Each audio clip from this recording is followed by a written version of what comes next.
High Adventure.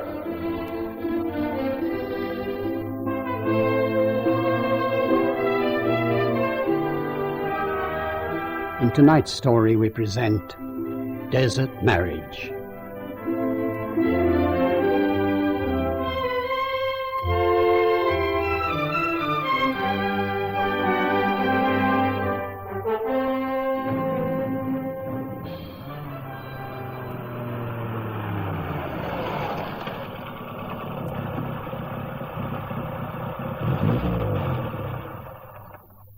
This here's the highest point for miles around.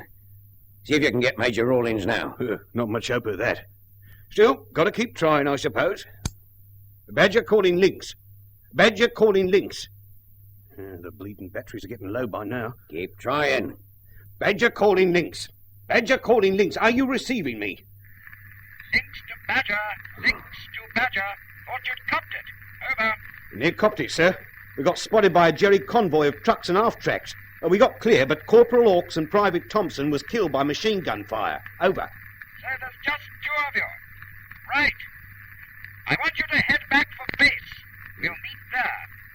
Huge convoys of German troops, tanks, and equipment are heading east to the front. So I'm advising you to go south and steer well clear. Over. And you, sir? We can wait for you at the fuel dump. Over. Negative. I'm going by the fastest route east to try and dodge them. There's still a few gallons of fuel at our Makara dump. Enough for us to get through. Best of luck, Badger. Over and out. So we're on our own, eh? Yeah. But I'd rather be going south like us than trying to work our way through Rommel's Africa Corps.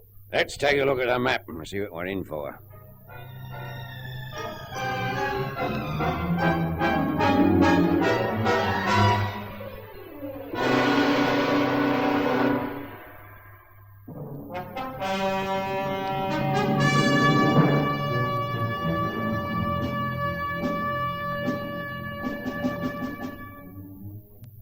This here's really the story of Spike Tyler, who was one of the toughest men I ever knew. I'd seen him fight off a German patrol single-handed, armed only with a Bren gun. I'd seen him lead a group of volunteers to rescue a batch of prisoners, and in doing so, put to flight an entire brigade of Italian troops. Oh, I could describe a dozen more such incidents to illustrate Tyler's courage. What happened to us in the North African desert that September of 1942 reduced this brave young man to an half-crazed, whimpering lump of flesh and bones. We were part of the long-range desert group, and our job was to patrol hundreds of miles behind the enemy lines to spy on their troop movements, often aided by nomadic Berber tribesmen. Now we were on our own, just Spike Tyler and me, with 700 miles of desert between us and our base. Looks a long way on the map, Sergeant. Yeah, it depends on the route. 700, give or take 10 this way, and 900 plus this way. A convoy that shot us up heading southwest. So if we take the shortest route, we'll bump into them again. Yeah, that's just what I was thinking. Yep, I think the longer route the best. See, there's a dump here, Yeah. and another one here. Uh-huh. So there'll be no shortage of petrol and food. And bleeding sand. Oh, crikey. I could use a couple of weeks leave in Cairo. Cold baths, dancing girls, cold beer, more dancing girls. Hey, that's enough. Now start the engine. I wonder if Major Rawlins will make it. If he's lucky, can't miss. Anyway, all I'm worried about is will we make it? Yeah, with your luck, we can't miss either. We drove south for a day and a half, seeing nothing but sand and the bare rocky outcrop. We refueled and restocked at the first dump and then headed due east. In the early evening, we drove between two rocky hills, low ones, not more than 100 feet high. We'll rest for the night on the other side of those hills. Are there any oases marked on the map round about here? Nope, not a thing. Even the contours aren't marked for this far south. So even these hills ain't there? Nope, just a blank space. Oh, bloody marvellous, isn't it? Nobody in their right mind would fight a war this far south. That's why the ordnance boys haven't bothered. Yeah, well, nobody in his right mind fights anywhere, if you ask me. Give the bleeding politicians a catapult each and stick 'em in Wembley Stadium and let 'em fight it out for themselves. That's what I say. Funny talk from a man who's earned himself 2 medals. Well, if you've got to fight, you've got to fight and make the best of it, I suppose. You don't have to like it, though. Yeah, what are you doing, Sarge? Just keep driving straight. I'm going to man the Bren. I saw some movement up on our right. Oh, there won't be no Jerry's down there. I don't imagine it, if that's what you're thinking. Or maybe it's a bunch of wandering wogs. All right, them's wogs all right, and unfriendly ones. I can't see the blighters, but just keep on driving. There's a few on the other side as well. It's like shooting at shadows. What's wrong, Sarge? Must have hit the engine. Okay, over the side and take it from there. Hello? What now? Yeah, they know they've got us in a trap, so why waste their ammunition? Hang on. I'm going to jump into the back and give 'em a bit more hell with the Bren. No! Stay put and let's see what happens. I'll tell you what happens. They cut our bleeding throats and leave us for the ruddy vultures. That's what happens. Why should they? Most of these nomad groups know us as friends. Yeah, well, maybe the news hasn't spread this far south. Now, don't risk both our necks unnecessarily. Just wait and see. Okay, it's your neck too. Yeah, got a fag on you. Mine's all gone. Yeah, here you are. Tar.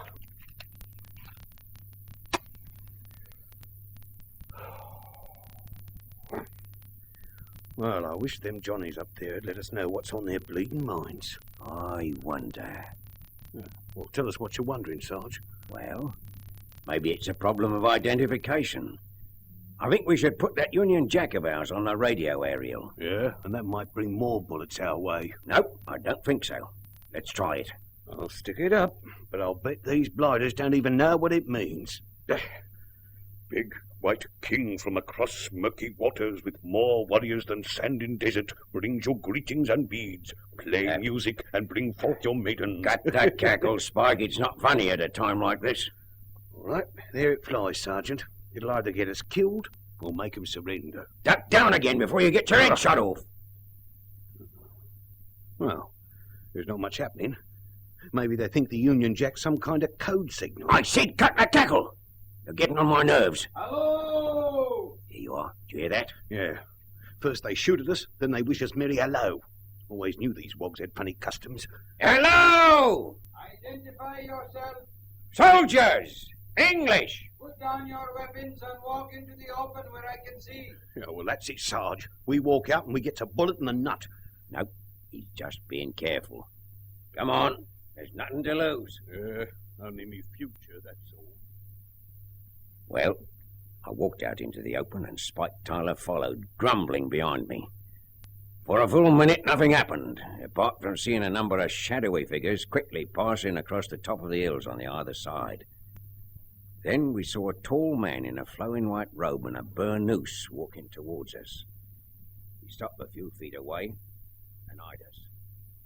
So, you are English. Yeah, we're driving east to rejoin our forces. English, eh? You know London? I should too. I was born there. Then you can tell me the name of the, what do you call it?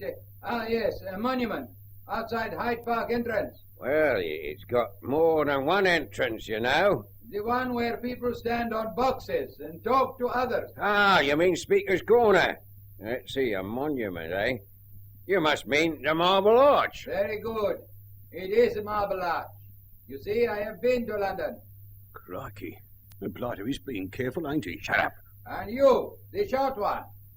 You tell me 2 roads that lead to your Trafalgar Square. Well, that ain't easy. You see, there's quite a few. You will answer the question. I am waiting. If you are really English, you will know. Well, there's a Strand. Yes, that's one. Another one? Well, there's a Mall. Ah, very good. Yes, I think you are really Englishman. Oh, so it's okay if we go on, eh? I insist on offering you my hospitality for a while. My encampment is not far from here. Thank you. We accept. Our vehicle's damaged and it will need repair. I will have some of my men bring it to the camp. Please, follow me.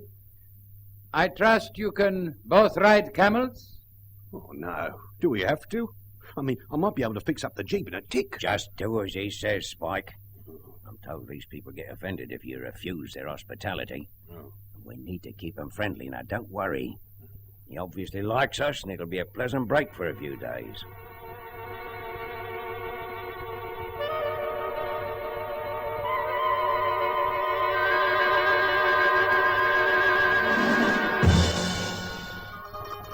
The Arab party consisted of more than 50 men.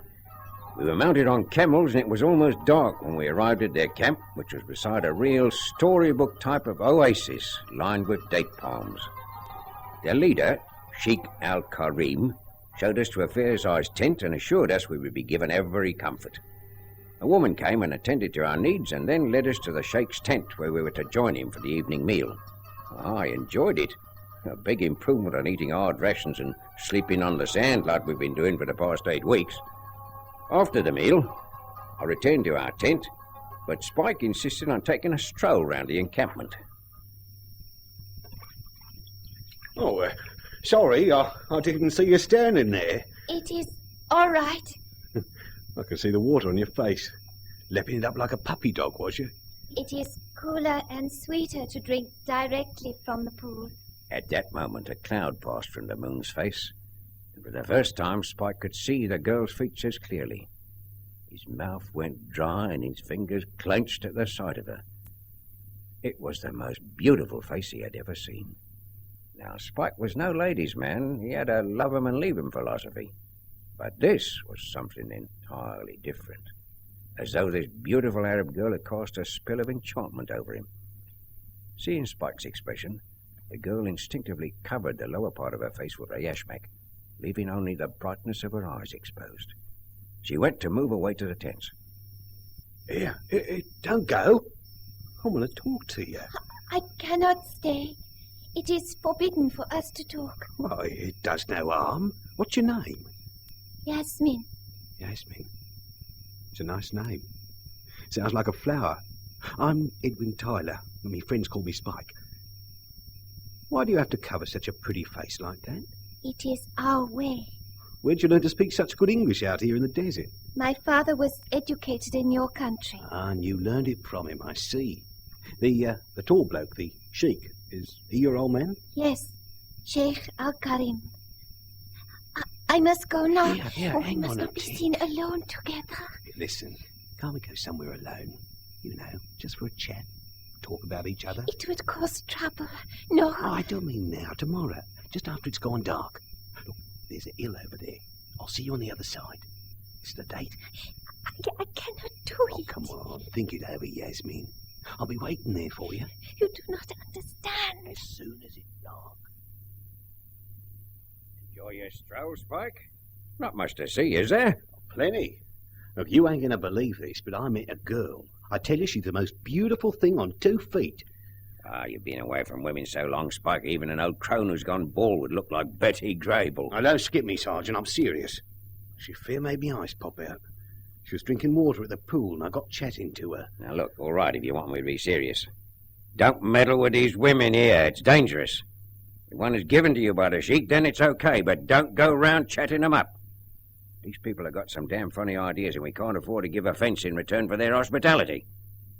Are you listening to me? Yes, her name's Yasmin. You're not listening. Sheikh's daughter. You must be out of your tiny little mind.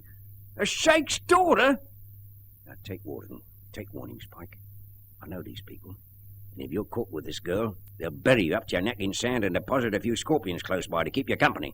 Now, lay off, Spike, for your own sake. I've made a date with her for tomorrow night. Oh, no, the sun's gone to your head, it has. The finest specimen of female beauty I've ever seen. You're not to see her, and that's an order.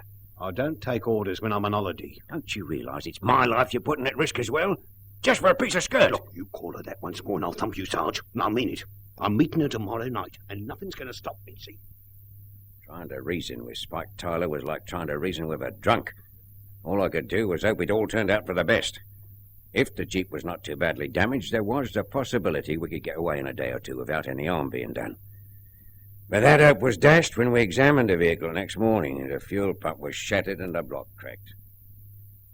It is most unfortunate, I know. Yeah, it's going to be a long walk, unless we can... Unless I can provide you with camel transport. Oh, but no. I doubt if you would survive such a long journey. Oh, we can't stay here forever, you know. I'm grateful for your kindness, I but have we a must... better suggestion. Write a message to your superiors, and I will send it with 2 of my men to deliver it. And they will send transport for you. But that might take ages. 2, perhaps 3 weeks. Write the message now, and my men can leave almost immediately. It's so quiet out here in the desert. All I can see is your dark eyes. They're smiling. You happy? Yes, But a little bit frightened of what we're doing, eh? that is true. We've been meeting here for a week now.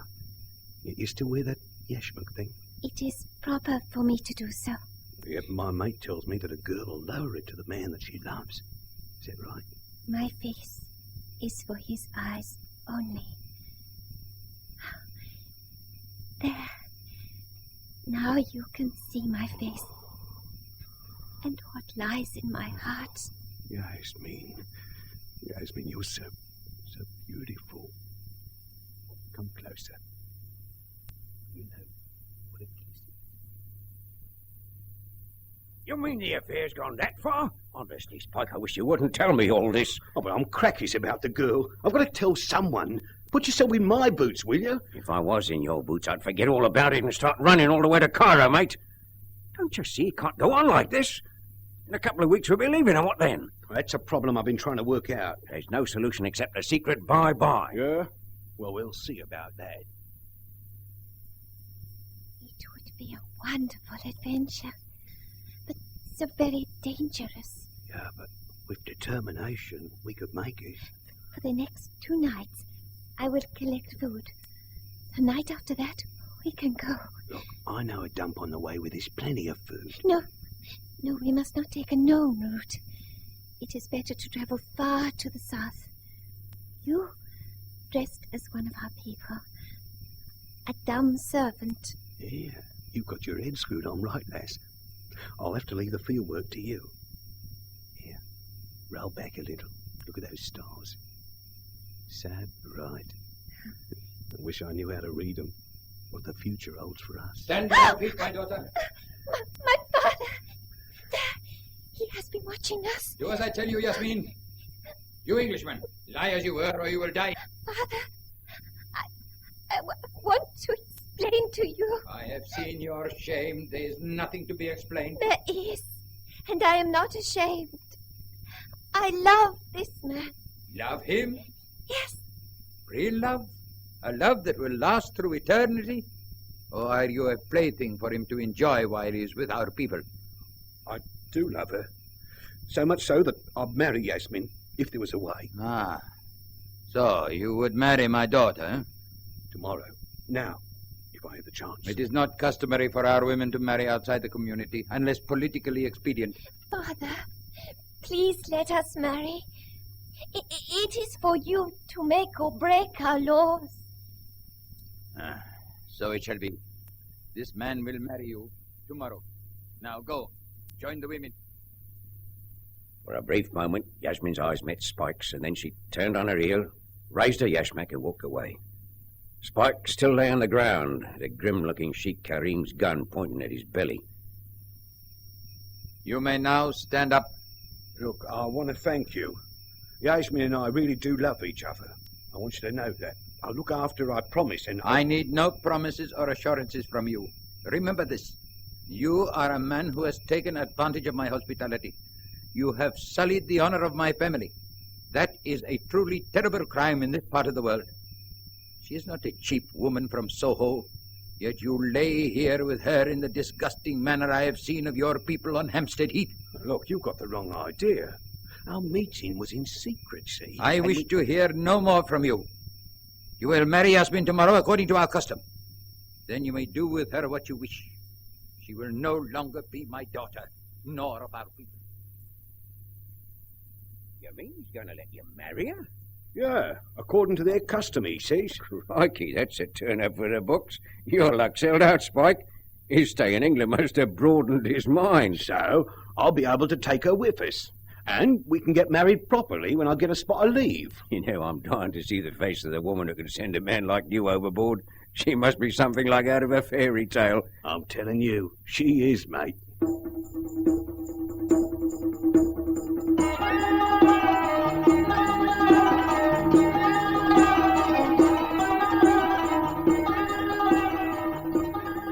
the next morning, I found out from one of our hosts something of the ceremony. It's customary for the bride and groom not to see each other until after the wedding, when he will be led to her. Towards midday, a large shelter was erected and a feast laid out. Spike and I were dressed as smartly as possible. A black-robed, holy man came with several attendants and anointed Spike, and this was followed by a simple ceremony. Neither of us understood a word of what was being said. And then came the feast. The tension of the preceding hours faded as we watched the singing and dancing. Sheikh Karim was pleasant but rather formal in his manner.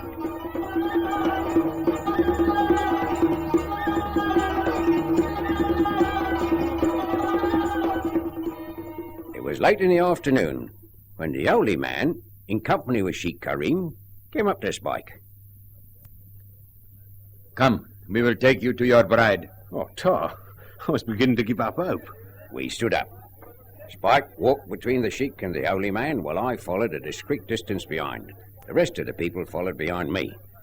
We walked down an avenue of black tents and turned a corner. And there stood Yasmin, her face bared and expressionless, and I gasped at her beauty. She wore around her neck a long black and scarlet cloak that reached to the ground. She was flanked on either side by a female attendant. Beyond Yasmin was a long, low bundle covered by a brightly coloured blanket. A dowry, I thought. Your bride awaits you. No, wait. You will do it according to custom. Go to her slowly and remove the cloak. From that moment, you may do with her as you wish. Take her cloak off? Well, all right. Spike slowly walked over to Yasmin and unfastened the clip that held her cloak. As it fell away, he staggered back. Yasmin! Yasmin! Oh, no! No, Yasmin! Oh, Yasmin!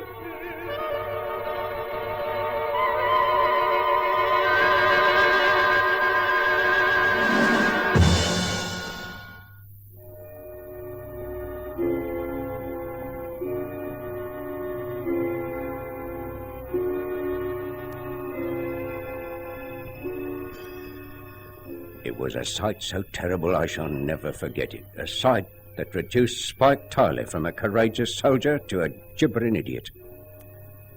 As the cloak fell, we saw it was only Yasmin's head, fixed on a pole. Spike fell back to his knees, sobbing with horror and grief. One of the female attendants went to the bundle and whisked off the blanket, revealing the rest of the girl's body. A moment later, only Spike and me were left alone, standing there. What could I do? What could I say to him? I struggled with him to our tent and forced him to lie down. He gibbered and wept like a man demented.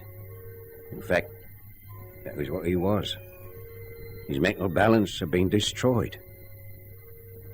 A week later, an 8th Army motorised patrol came and picked us up, took us to safety behind our own lines. Although Sheikh Karim's hospitality continued until that day, he never spoke to us again.